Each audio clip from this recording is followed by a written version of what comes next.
Retail trading favorite Robinhood set to debut later this week on the NASDAQ. Joining us right now is Tom Sosnoff. He is the Tasty Trade founder and co-CEO. He knows the retail group well as founder and CEO of Thinkorswim, one of the first online retail operation brokerages that was later sold to TD Ameritrade. Last month, IG Group and Tasty Trade completed their $1 billion partnership. It is great to see you this morning, Tom. There's been lots of debate around what this offering should be and, more importantly, how to value it. So for the investors out there, what do you think? Well, thanks for having me on, Andrew. It's going to be very interesting because I doubt that the investment bankers and I doubt the street's going to make some of the same mistakes they made with the Coinbase offering. But I think the Robinhood IPO is going to be pretty aggressive, and I think it's going to go quite smoothly. I think they did a good job I think they're going to do a good job with pricing it, not making some of the same mistakes again that Coinbase just made. And I also think I like the way that they kind of allocated stock to their retail customer base. I think it's a smart marketing move. I want to talk about that allocation in a second, but you've now referenced Coinbase a bunch of times. What do you think their mistake was? I think their mistake was that they let the price get away, and by doing so,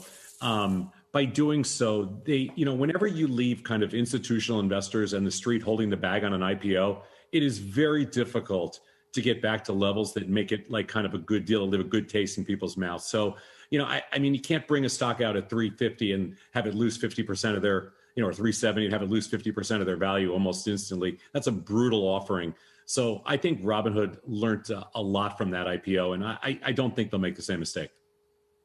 Are you planning to buy in? It all depends on price. So I am a competitor, obviously, of Robinhood, but at the same time, I am impressed with their ability, their virality, and their ability to maintain kind of superstar status. That's all impressive to me. So I'm a trader. So if it's cheap enough, I like it. If it's too expensive, I think it needs to be sold. And how do you think the retail Reddit community, if you will, that trades on Robinhood, who may be getting some of this allocation, should think about it? Well, I think it's I think it's like a Happy Meal philosophy by Robinhood, which is when you say they're getting some, most people are going to get one share. So it's really more of, it's kind of just like a goodwill gesture. It's not anything much more than a share or two shares or something like that. So I don't think it's meaningful in any way other than it's just a show of good faith.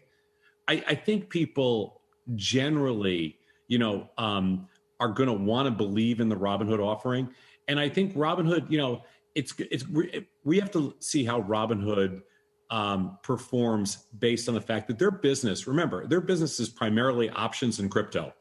And that's where they make their money. And you have to think that business over the course of the last quarter has really fallen off.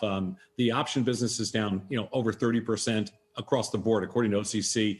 And the crypto business could be down as much as 70% over the last quarter. So it's really a question if they can maintain their momentum and maintain kind of that, as I called it before, superstar status. Shepard Smith here. Thanks for watching CNBC on YouTube.